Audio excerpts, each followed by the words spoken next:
Hey everyone, it's B007 back for another 10-minute movie review. And today I'm going to talk to you about A Complete Unknown and Babygirl. So, A Complete Unknown is a really frustrating biopic of Bob Dylan. Rather than challenging his misogynistic bullshit, this film replicates it. The director is James Mangold, who made another great music biopic, Walk the Line, about Johnny Cash. But in this film, he's really not interested in interrogating the complexity of St. Bob.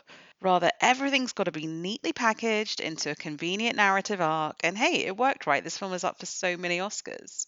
That narrative arc is massaged to within an inch of its life. We have young Bob, choir boy turned gravelly voiced folk singer, making a pilgrimage to New York to meet his chronically ill hero, Woody Guthrie.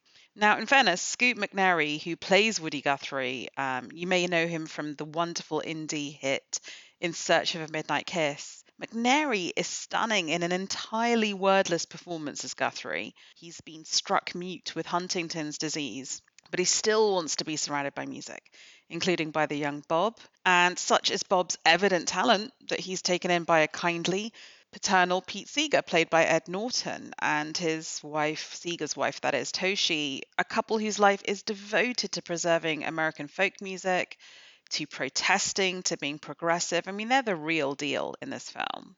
So Bob Dylan, through the kind of backing of Pete Seeger, finds fame, massive music sales with his protest songs against the backdrop of the civil rights movement. But, this is the 60s. It's the era of the Beatles and the Stones and the Kinks. And Bob feels trapped in amber by the historicity of the folk movement and their purity tests. And he goes ahead and hires a blues rock band with electric instruments, shock horror, and records what will become his iconic album, Highway 61 Revisited. It all ends in a showdown at the 1965 Newport Folk Festival.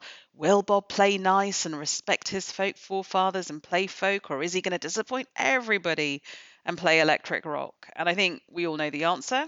And we all know, if we know anything about Bob Dylan, that what transpired afterwards did not, in fact, happen at Newport, but in the Manchester Free Trade Hall a year later. But it doesn't fit Mangold's neat and claustrophobically American narrative. Nowhere do we see Bob travel to London, which is where he was influenced by the swinging 60s and, comes back dressed in Carnaby Street narrow suits. Like, he just turns up one scene to the next, going from scruffy folk singer to sort of winkle pickers. London is totally taken out of this. England is taken out of this. The problem with this film is that everybody in it is just a single dimension character, which means that the excellent cast have very little to do. Everyone just looks at Bob with an air of disappointment. You get Elle Fanning from The Great, who plays Sylvie Rousseau, which is a really thinly veiled version of Bob's real life girlfriend, Suze Rotolo, an amazing artist in her own right. And she just sort of looks at Bob disappointed and heartbroken. You get Monica Barbaro, who plays the folk icon Joan Baez and just looks at Bob disappointed and contemptuous. You get Pete Seeger looking at him disappointed and paternally heartbroken, and it just goes on and on.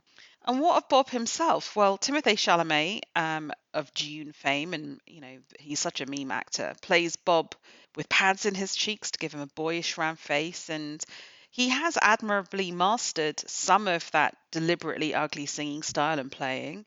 I think it's a pretty decent impersonation, actually, but, for my money, outclassed by Scoot McNairy and by Ed Norton in the acting department. He gets something of the ferocity of Bob, his uncompromising attitude, but the film and Timothée sort of smooth off the rough edges, particularly as regards his attitude towards women, his initial passive-aggressive barb that Joan Baez sings too well. They could have mined that. They could have mined that more, and they could have mined the sort of the verbal attack on Joan in Like a Rolling Stone. So I feel that this is a film that is very sanitized, and I feel that Timothée Chalamet gives a perfectly decent performance. Should it be up there against Adrian Brody in The Brutalist? No. If he wins the Oscar, I will commit violence. But, it's good enough. So, I don't know, maybe this film will introduce Bob Dylan to a whole new generation because Timothée Chalamet is so popular, and that's no bad thing, is it?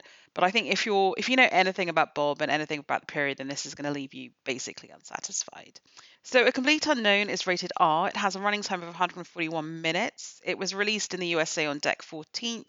In the UK on Jan 17th. You might still find it in some cinemas, but otherwise it's probably going to be basically waiting for it to come on screening, or maybe it'll get a bit of a re-release if it does win lots and lots of Oscars. Okay, so the next film I want to talk about is Babygirl by writer-director Halina Reijn. I hope I'm pronouncing that correctly. And I have to say, this was utterly milquetoast. This was so disappointing. From my perspective, it's a film that doesn't have much to say. What it does say is problematic. The only reason I think people will go and see this film is because it stars Nicole Kidman, who's having a moment, a PhD to be written on her wig game in the last 5 years. And as usual, she plays a brittle, very rich, very pretty woman. In this case, a self-involved CEO called Romy, and she is apparently happily married to a very talented theatre director played by Antonio Banderas, but she's not happily married because she cannot sexually climax. And so she has an affair with an intern, a very young intern in her office called Samuel, who's played by Harris Dickinson, who you may remember from the superb Triangle of Sadness. Now, problematic thing number one, we don't learn anything about Samuel in this film, other than that he has a preternatural ability to know what people want and that this ability scares him.